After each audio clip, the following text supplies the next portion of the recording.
first, a question to all of you. Who has ever felt so exhausted that they couldn't move? Last night. Well, the human body running on pure adrenaline, completely out of energy, muscles cramping, and on the verge of breaking down. This is a wonderful game of tennis, which pushes the body beyond its breaking point in order to make it stronger. This tennis racket, both tennis rackets, represent the tennis culture, but not only as an instrument, but as a evolution throughout the years tennis has been established. For over 2 years, I have been playing tennis. I started when I was in high school, and I have physically and psychologically experienced the necessities to be part of the tennis culture. By learning more about the tennis racket, I hope that you'll get a better understanding of what it takes to be in the tennis culture and some of its unique properties. First, I'll be explaining the tennis racket and how it came to be. Then I'll be explaining its evolution during time. Therefore, after, I'll identify myself with the tennis racket and the coach. So the tennis racket, everyone knows that it's the symbol for tennis. When you see a tennis competition, they usually show 2 tennis rackets crossing or just one. But people don't know why. Well, the origin of tennis is kind of mysterious because there's speculations that it was created by monks who were hitting a ball with their bare hand. But the tennis racket came to be during the 15th century, and they were mostly made out of wood.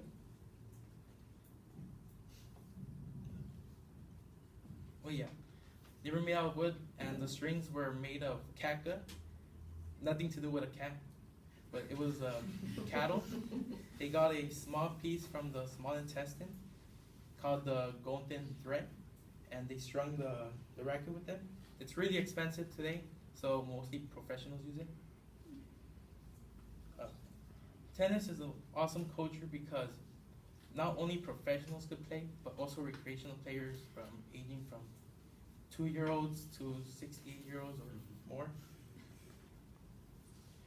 Some of the unique properties of the tennis racket is that over the years, it has evolved from a long, thin piece of wood to carbon fiber, aluminum, titanium like this one, or basalt.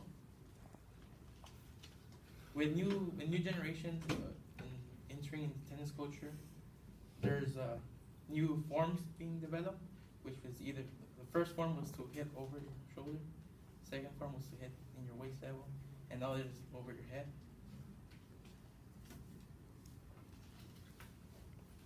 It just gives a sense of freedom to the individual who's ever in the tennis culture. And this sense of freedom is one of the main factors that led me to join the tennis culture. My main point too would be why I identify with it and why I got interested. Well, it started when I was at least 5 years old. I watched a show called The Prince of Tennis. And I was so intrigued because it seemed like it took a lot of skill and a lot of intelligence to make the ball go in the other side of the court. And now, recently, a new show called Baby Steps came out, and it's a lot more accurate than The Prince of Tennis, and I'm like, whoa. And then, my childhood, I was like socially unsociable. Due to my weight, I was always self-conscious, and I was fearing that other people would judge me. But I had a small group of friends that were really supportive, and they always told me, join the sport, you're not gonna regret it. And then, that was on my junior year of high school, I decided I'm gonna go one day to the tennis team and join. When I arrived at the tennis courts, my coach was so friendly. He's like, weight ain't gonna matter. It's gonna matter if you have skill and talent. I'm like, that really got me intrigued even more. And this has led me to meet a group of people who share the same passion as I do. and it also gives you a bit of a more diverse chance to meet other social background.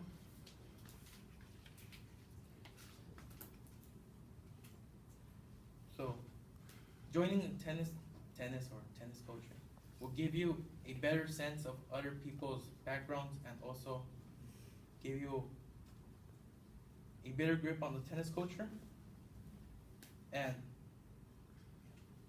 the unique properties. So, now to rediscuss my main points is that I hope you get a better understanding of the tennis racket, which will lead you to a better understanding of tennis. And I hope that how I identify myself with the tennis culture. To close this speech off, I will quote a professional tennis player